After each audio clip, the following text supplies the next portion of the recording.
예, 금요일 묵상의 시간입니다. 진리를 따라 움직이지 않으면 세상 따라 죽는다. 진리를 따라 움직이지 않으면 세상 따라 죽는다. 자, 이런 제목으로 이번 주간 또 마지막 묵상 함께 나누겠습니다. 자, 어제 우리는 분명 예수로 말미암아 하나님의 자녀가 되는 권세를 얻었지만 우리가 하나님의 자녀로 회복돼서 하나님의 말씀의 가치를 바르게 알아서 그 뜻대로 살고자 하는 이 영적인 싸움에 적극적으로 임해서 옛사람을 버리고 새 사람답게 살려고 하지 않으면 우리도 모르는 사이에 세상 풍파에 휩쓸릴 수 있다라는 걸 생각해 봤는데요. 자, 5장 4절부터 계속 보면 성도들이 세상을 이기는 힘이 바로 이제 믿음이라고 하는데 이 믿음은 예수님이 하나님의 아들이심을 믿는 거다라고 선언을 합니다. 자, 기독교는 유대인들이 그냥 선지자의 한 사람이라고 하는 그 예수를 나를 죄에서 구속하신 메시아요, 하나님의 유일하신 아들이요, 그리스도가 바로 그분이다라는 것을 이 믿음을 가진 그 믿음 사람들이 기독교인들인 거예요. 그래서 그 예수님께서 명하신 대로 하나님과 온전히 회복된 관계 속에서 우리 하나님이 우리에게 말씀하신 법도와 규례와 명령과 계명의 가치를 따라 믿음으로 살아가는 존재인 거죠. 그래서 5장 2절부터 5절까지 읽어드리겠습니다. 우리가 하나님을 사랑하고 그분의 계명을 지키면 이것으로써 우리가 하나님의 자녀를 사랑하고 있음을 압니다. 하나님을 사랑하는 것은 그분의 계명을 지키는 겁니다. 그분의 계명은 무거운 짐이 아닙니다. 그것은 하나님에게서 난 사람은 다 세상을 이기기 때문입니다. 세상을 이긴 승리는 이것이니 곧 우리의 믿음입니다. 세상을 이기는 사람이 누굽니까? 예수님께서 하나님의 아들이심을 믿는 사람 아니겠습니까? 아멘. 자, 우리에게 이 말씀은 그저 아멘이고 당연하게 받아들이지만 그 당시 초대교회 기독교 안에는 어떤 거예요? 이렇게 예수가 과연 누구신가 하는 것에 대한 많은 의문과 혼란이 있었던 거죠. 그 당시 헬라적 사고로는 거룩한 이 영적인 이 분야가 영이 부족하고 죄 많은 이 본능 속에 살아가는 육체의 몸을, 더러운 몸을 입을 수 없다라고 생각하는 게 헬라적 사고의 이분설이었거든요. 그렇게 믿고 있었어요. 오랫동안 그런 가치관에서 살아온 사람들에게 이제 하나님이라는 신이 육신의 몸을 입고 이 땅에 오신다? 그러니까 이게 상상하기가 힘들었던 거예요. 자, 그러니까 사람을 위해 신이 성육신의 몸으로 이 땅에 오신 분이 예수시고 그가 바로 하나님의 아들이다라는 사실을 분명히 알겠는데 믿는 것도 되게 어려웠다라는 거죠. 헬라 철학적 사고로는 그걸 받아들일 수 없었기 때문에 그래서 영지주의자들의 주장과 같이 예수를 그리스도로 인정하지 않고 자꾸 이제 다른 게 아닐까라고 생각하는 일이 생긴 건데 근데 그런 추론이 잘못된 거고 예수는 진정으로 하나님이셨다라는 사실을 증명할 수 있는 그래서 산 증인들의 존재가 그래서 참 중요했던 거예요. 증인들이 점점 죽어가니 이제 그걸 확실히 이제 확실하게 이제 증거할 그런 사람들이 없으니 혼란이 많이 왔던 거죠. 시간이 흘러가면서 사도들을 비롯한 증인들, 예수님의 사역과 죽음과 부활과 승천을 목격했던 그런 사람들, 또 그리고 성령의 임재를 체험했던 사람들이 뭐 대부분 순교로 죽던, 뭐 나이가 먹어서 세상을 떠나든 그렇게 되면서 여전히 계속 존재하고 있는 이 새 언약의 이 공동체인 교회들은 이제 사도들의 글이 중요했고 전해 내려오는 가르침을 통해 예수가 그리스도다라는 걸 믿고 있었는데 아무래도 이제 그런 증인들이 점차 없어지면서 그런 진리를 혼돈케 만들어버리는 인본주의적 사고들이 교회 속으로 들어와서 교회와 성도들을 혼란하게 할 때 그런 시기에 다행히도 누가 살아있었냐면 AD 90년까지 살아있었던 이 사도 요한. 그래서 예수님의 생애와 죽음과 부활과 승천 그리고 성령의 임재와 교회의 탄생과 성장의 그 산 증인인 이 요한이 그 사실을 직접 증거하고 외치는 것. 그게 요한복음이고 요한의 서신들이라는 거죠. 증인들이 점차 세상을 떠나게 되면서 예수님이 진정한 하나님의 아들이고 그리스도셨다라는 것을 목격하고 증거할 수 있었던 증인들, 그러니까 사도들의 설교나 가르침을 담은 기록들이 그래서 계속 중요해졌던 거예요. 그래서 결국은 이제 신약도 정경화되는 그런 과정을 걸치게 되고 특히 AD 90년에는 그 얌리아 회의 속에서 유대인들이 성경 구약 39권을 정경화시키면서 동시에 또 어떤 일을 했냐? 바로 이렇게 예수님을 그리스도로 믿고 예수님이 하나님의 아들이요 곧 하나님이다라는 걸 믿는 이 기독교를 이제 분리시켜버리죠. 그런 일들이 벌어졌던 거예요. 그래서 예수님의 제자나 증인들이 이 사복음서를 비롯한 여러 편지들을 통해서 예수가 하나님의 아들이셨다. 그분이 하나님이다라는 것을 계속 전하며 외친 거고 요한복음은 거기서 바로 그 예수가 하나님이시다라는 거를 예수님의 신성을 전하는 그런 외침이 된 거죠. 그래서 예수님이 하나님의 그 아들이라는 것에 대한 증거로 완전한 육체의 몸을 입고 이 땅에 오신 이 예수님을 진리의 성령 하나님께서 증거해 주셨는데, 예수님께서 세례요한으로부터 침례받으실 때 비둘기처럼 임하는 걸 봤잖아요. 그러니까 객관적인 증거를 보여주신 거예요. 또한 성령께서 수많은 믿는 자들 안에 내주하셔서 계속 지속적으로 예수가 하나님의 아들이시다라는 것을 증거하심으로 말미암아, 그래서 교회가 계속 존재해왔다, 이거를 알게 하는 거예요. 또 사도 바울의 사역을 통해 우리가 이미 살폈듯이 저들이 바르게 예수를 믿게 될 때 항상 뭐가 있었습니까? 성령 하나님께서 그것을 확정시키는 그런 어떤 현상들이 있었잖아요. 그래서 사실 예수님이 하나님의 아들이라는 확실한 증거는 성도들이 성령의 임재를 체험하고 경험함으로 저들의 직접적인 체험이 아주 강력한 증거였다라고 할 수 있어요. 그래서 오늘도 우리가 예수의 이름으로 모이고 성경에 집중할 때 성경 공부만 하자는 게 아니에요. 우리가 성경을 통해 이 신약의 역사를 보니 우리가 정말 진정한 복음이 선포될 때 그 안에 임하시는 성령의 역사가 있었던 것처럼 오늘도 우리를 통해 그런 일이 일어날 수 있다는 걸, 이걸 믿고 우리 또한 그런 성령의 사역 가운데 나아가야 된다는 거죠. 그런데 그런 직접적인 체험이 없는 교인들이 이제 교회에 들어오면서 저들의 삶이 헬라 철학적 세계관에서 살아온 그런 터라 예수가 육신의 몸을 입은 그리스도다라는 이거 상상하지도 못하고 저들의 세상적 세계관과 저들의 이해를 바탕으로 자꾸 예수를 축소하려고 하는, 이해하려고 하는 그 영지주의적인 그런 주장에, 인본주의적인 주장에 흔들린 거죠. 근데 그런 말에 넘어져가는 성도들이 있었기 때문에 이제 이런 편지가 나오는 거예요. 그래서 요한이 이 요한 1서를 통해서 굳이 예수님께서 물과 피로 임하셨다라는 이걸 강조하고 있고, 또한 그 증인으로 성도 누구나 믿고 아는 성령 하나님의 증거를 이야기합니다. 5장 6절. 이분은 오셔서 물과 피를 거치신 분인데 곧 예수 그리스도이십니다. 그는 물만이 아니라 물과 피를 거쳐서 오셨습니다. 성령은 증언하는 분입니다. 성령은 곧 진리입니다. 증언하는 이가 셋인데 곧 성령과 물과 피입니다. 이 셋은 일치합니다. 다 증인이라는 거죠. 즉 이 세 가지 증거들이 예수께서 메시아시며 하나님의 아들이며 육신을 입고 이 땅에 오셨다는 사실을 증거하고 있다, 이 얘기를 하는 거예요. 그래서 이 시대를 살아가는 우리에게 예수는 그리스도라는 이 고백이 어떻게 보면 참 쉬운 것 같지만, 그러나 그 당시 헬라 철학적 세계관을 가진 사람들에게는 참으로 이해하고 받아들이기 힘든 문제였던 거예요. 사실 오늘날에도 많은 사람들이 예수가 그리스도의 짐을 믿지 못하고 삼위일체 하나님에 대해 바르게 이해하지 못하는 경우도 많이 있기 마련인데, 그런 걸 볼 때 우리가 예수를 그리스도라 말하고 살아계신 하나님의 아들이다라고 하는 고백은요, 이건 참으로 하나님의 전적인 은혜가 아니고서는 말할 수 없는 그 믿음의 고백인 거, 이거 인정할 수밖에 없죠. 우리가 쉽게 말하는 것 같으나 쉬운 얘기가 아니에요. 똑바로 생각해보면 이게 얼마나 놀라운 신앙의 고백인지 알 수 없어요. 그것도 내 힘으로가 아니라 우리 주의 능력으로. 그런 은혜를 주신 하나님께서 감사하는 우리가 돼야 됩니다. 자, 그렇게 예수님을 모시고 살아가는 믿음의 사람들이 하나님의 말씀의 뜻을 기뻐하며 살아갈 때 저들이 구하는 게 뭐예요? 자기의 욕심을 따라 구하지 않고 하나님의 뜻이 이 땅에서도 이루어지기를 위해 간구하게 되는 거고, 그래서 저들이 주의 뜻을 따라 구하게 되니 그 모든 기도가 이미 응답받은 거나 마찬가지다라고 얘기해요. 5장 14절. 그를 향하여 우리의 가진 바 담대함이 이것이니 그의 뜻대로 무엇을 구하면 들으십니다. 우리가 무엇이든지 구하는 바를 들으시는 줄 안즉 우리가 그에게 구한 그것을 얻은 줄을 또한 알 수 있습니다. 아멘.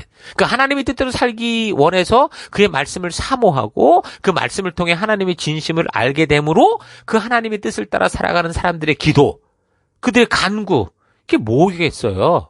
쓸데없이 그냥 우리의 그런 어떤 이 편리와 어떤 그런 배부름을 위한 거겠습니까? 아니죠. 하나님의 뜻이 하늘에서 이루어진 같이 이 땅에서도 이루어지길 원하는, 그게 되겠죠. 그래서 바른 기도라는 것에 대해 어떻게 해야 된다고 가르치지 않아도요, 하나님과 온전한 이 관계가 있어서 그의 뜻대로 살아가며 교제하는 그런 성도들에게서 나오는 그들의 안타까운 외침이나 그런 기도들은 다 하나님의 뜻을 따라 구하는 게 돼요.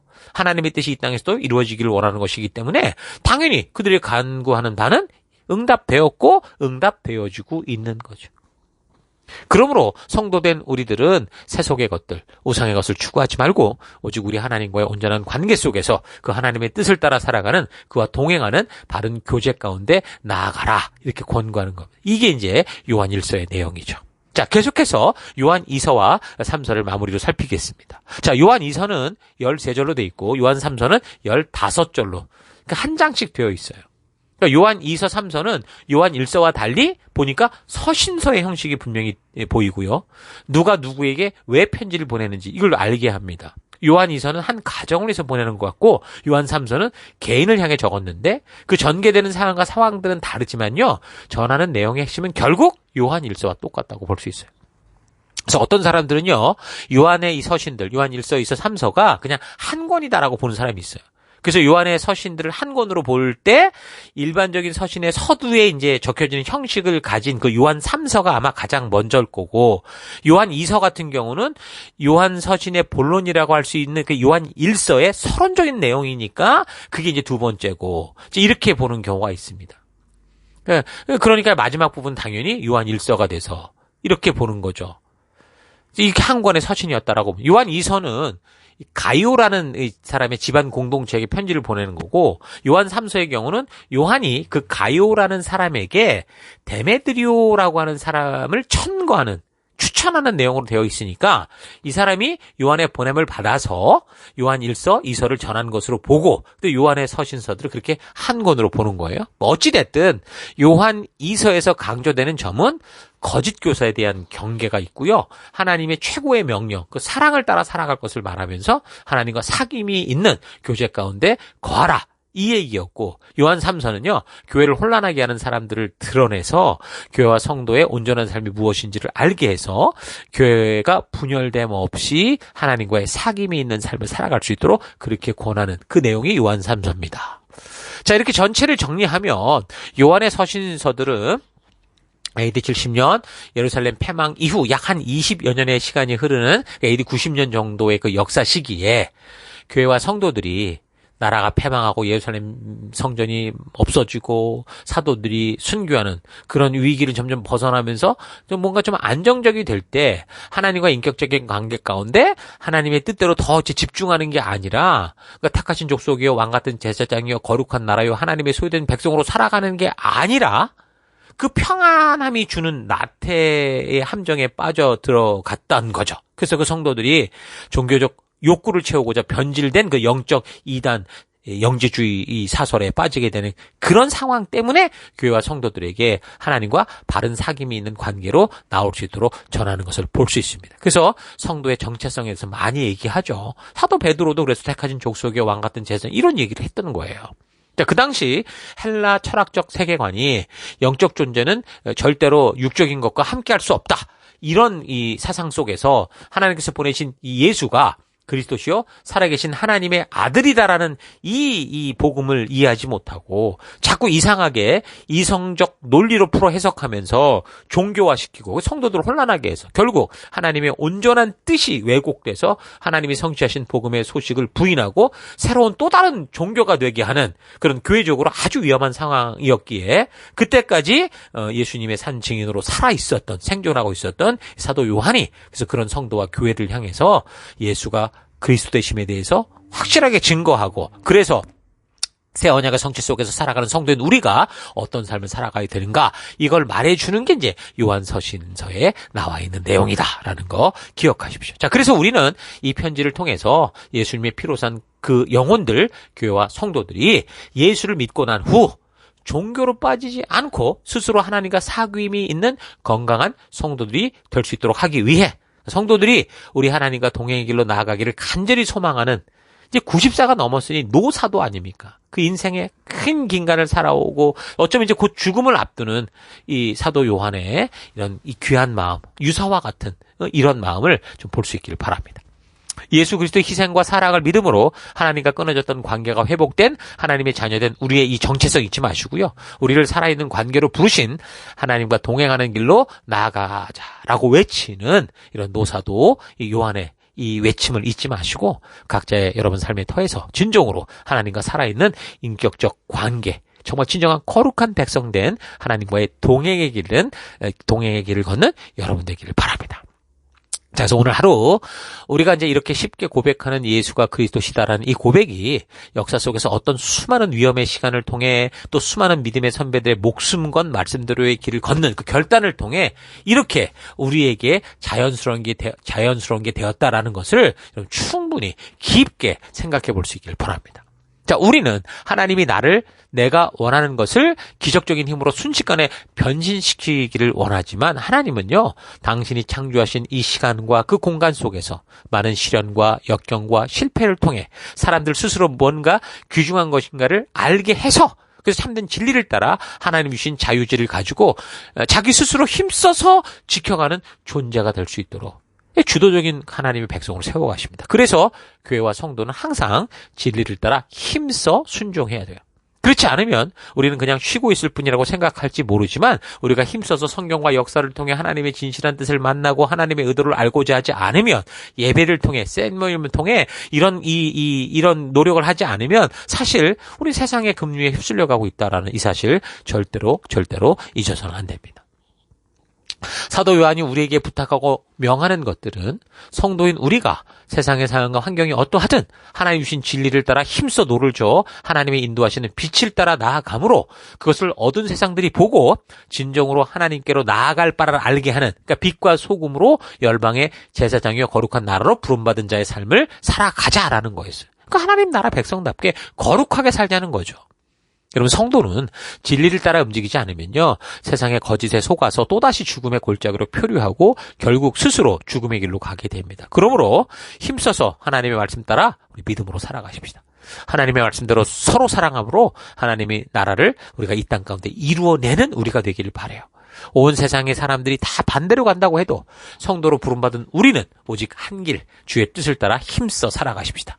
하나님의 백성이 되었으니 우리 하나님께 올인하고 그의 말씀만을 따라 살아가는 우리가 되기를 바랍니다. 그래서 오늘도 각자 보냄을 받아 살아가는 삶의 터 곳곳에서 하나님께 거룩하게 구별함을 받아 세움을 입은 하나님 나라의 백성답게 하나님이 주신 하나님 나라의 법도와 규례와 명령과 계명의 가치를 따라 살아가는 열방의 제사장 증인 되기를 축원합니다. 자, 오늘 하루도 힘내십시오.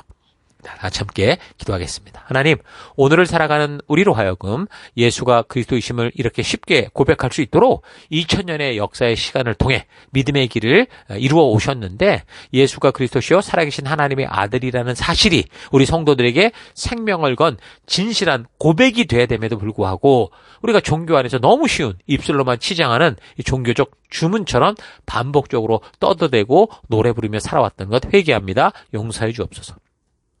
주님, 진리를 따라 움직이지 않으면 그 자리에 멈추어 있는 게 아니고 세상의 급류에 떠내려가는 존재가 될 수 있다는 거 잊지 않고 부지런히 내 삶의 곳곳에서 진리를 따라 성실하게 노를 지어 나아가는 하루하루 되기를 원합니다. 하나님, 우리 하나님이 주신 법도와 규례와 명령과 계명 속에 담긴 이 하나님의 뜻에 우리가 올인함으로 세상으로 눈 돌리지 않고 오직 주님의 말씀이 인도하는 길로 걷는 이 기쁨을 참 누리는 내가 되기를 원합니다. 하나님 진리 따라가지 않으면 세상 따라 죽을 수 있다는 거 잊지 않고 오직 진리의 길을 걷기를 결단하고 감사드리며 예수님 이름으로 기도했습니다. 아멘.